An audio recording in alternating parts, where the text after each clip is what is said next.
మోంతా తుఫాను క్రమేపీ బలహీనపడుతోంది. ఆంధ్ర, తెలంగాణ, ఛత్తీస్గఢ్ భూభాగంపై తీవ్ర వాయుగుండం కొనసాగుతోంది.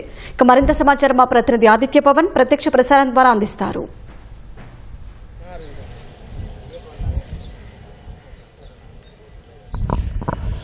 మోంతా తీవ్ర తుఫాను ఈ తెల్లవారుజామున ఈ నిన్న రాత్రి 11:30 మొదలుపెట్టి ఈ ఉదయం 12:30 వరకు గంట సమయం పాటు పట్టింది.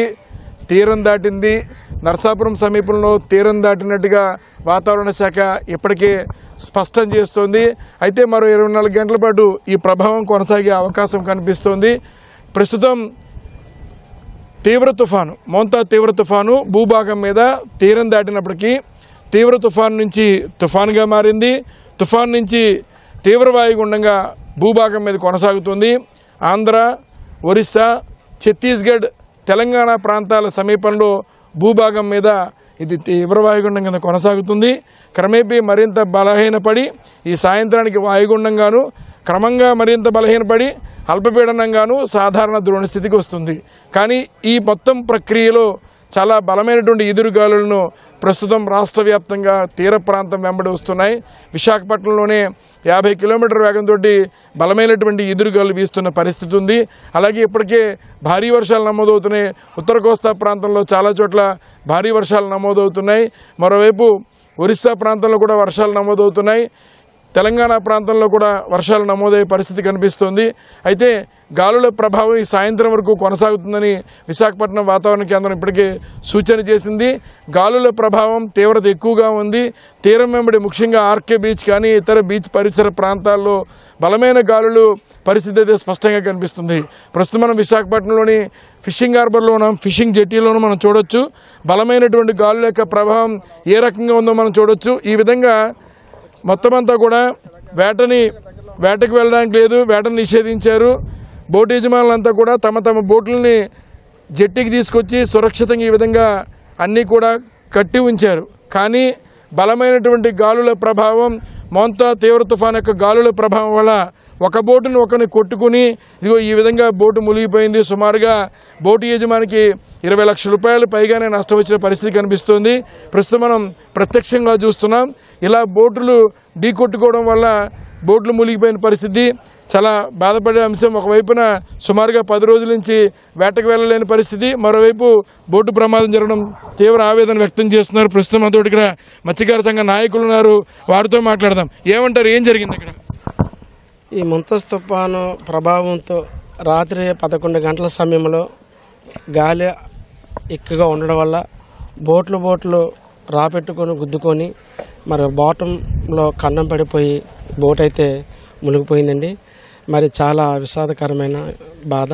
ఎంత నష్టం వచ్చి ఉంటుంది? ఈ బోటు సుమారుగా 25 లక్షల నుంచి 30 లక్షలు ఉంటుందండి. మరి ఆ బోటు ఓనర్కి చాలా పేద పరిస్థితి కుటుంబానికి చెందిన వ్యక్తి. ఇటీవల కాలంలో ఒక 2,50,000 ఎట్టి బోటు బాగు చేయడం కూడా జరిగింది. ఈ మధ్యలో బాగు చేశాడు. మరి తుఫాను తగ్గితే మళ్ళీ వేటకి వెళ్దామని అన్నీ రెడీ చేసుకున్నాడు. ఈ తరుణంలో మరి పరిస్థితి జరిగింది.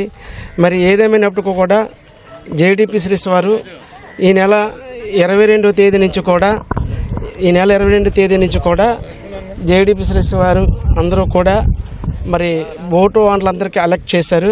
అదేవిధంగా అందరూ కూడా ఫిషింగ్ హార్బర్కి వచ్చి వారి యొక్క సురక్షితమైన ప్రాంతాల్లో బోట్లన్నీ కూడా చేరవేసుకోవడం జరిగింది.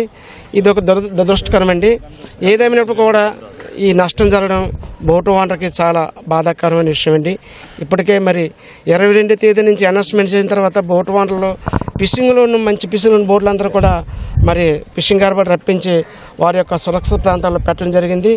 ఈ సందర్భంగా ఓ విషయం చెప్పాలనుకుంటున్నామండి. మరి ఇప్పుడు ఇటువంటి తుఫాన్లకి బోట్లు గురైన వారం 10 రోజులు జెట్టీకే పరిమితం అయిపోతున్నాయి. మరి ప్రభుత్వాలు అందరిని కూడా ఒడ్డుకి చేరుస్తున్నారు. ఈ తరుణంలో మరి బోట్లో పనిచేసే ఫిషర్మెన్ మత్స్యకారులకి ఎటువంటి బత్యాలు కూడా ప్రభుత్వాలు ఇవ్వట్లేదు. ఎందుకంటే ఒక రైతుకి నష్టం జరిగితే కన్సల్టెంట్ డిపార్ట్మెంట్ వెంటనే వెళ్ళి వాళ్ళకి అంచనా వేసి వాళ్ళ యొక్క నష్టపరిహారం సకాలంలో చెల్లిస్తున్నారు. అదేవిధంగా మరి మేము కూడా ఒక రైతు లాంటి వాళ్ళమని మేము తెచ్చే సంపద కూడా ప్రభుత్వానికి అనేక ట్యాక్స్ రూపంలో ఆదాయం ప్రభుత్వాలకి చేకూర్చుతున్నాం. మరి అటువంటి పరిస్థితుల్లో మాకు కూడా ఈ నష్టపరిహారం అనేది ఎందుకు చేయట్లేదో మరి మేమేం చేసిన తప్పేంటో మాకు ఇప్పటికీ అర్థం కావట్లేదండి. ఏమంటారు? దక్షిణ నియోజకవర్గంలో పరిస్థితి ఎలా ఉంది? ముఖ్యంగా ఇక్కడ అంతా కూడా మత్స్యకారులు ఎక్కువగా ఉండే ప్రాంతం, చాలామంది మత్స్యకారులు ఉన్నారు. గాలుల తీవ్రత ఎక్కువగా ఉంది. బోట్లన్నీ కూడా కట్టి ఉన్నప్పటికీ కూడా బోటు మునిగిపోయిన పరిస్థితి ఏమంటారు? కొద్దిగా అన్ఫార్చునేట్ ఇన్సిడెంట్. ఎందుకంటే ప్రభుత్వం చాలా అప్రమత్తం చేసింది. మన నాయకులు కూడా పిసి అప్పారావు గారు, లక్ష్మణ అందరూ కూడా, మైల్పల్లి లక్ష్మణ అంతా కూడా మా పార్టీ కార్యకర్తలతో మమేకం అయ్యి తాతాజీ అయ్యప్ప వీళ్ళంతా కూడా రోజు రెగ్యులర్గా మానిటర్ చేసి తగు జాగ్రత్తలు చెప్తున్నారు. ఫిషరీస్ జేడీ గారు కూడా వీళ్ళు ఎన్నంటే ఉంటున్నారు. కానీ ఒక్కొక్కసారి అన్ఫోర్చునేట్ సిచ్యువేషన్స్ వచ్చినప్పుడు ఒకటే అరా జరుగుతాయి. దానికి ఏ విధంగా ఆదుకోవాలి ప్రభుత్వం ద్వారా కానీ డిజాస్టర్ మేనేజ్మెంట్ ద్వారా కానీ ఏదో కాంపన్సేషన్ ఇప్పించే ప్రక్రియ ప్రారంభిస్తాం. పార్టీ తరపు నుంచి కూడా ఎంతో కొంత ఉడతా భక్తిగా సాయం చేస్తామని వాళ్ళందరికీ ఇప్పుడు చెప్పడానికి మేము ఆదుకోవడానికే వచ్చాము.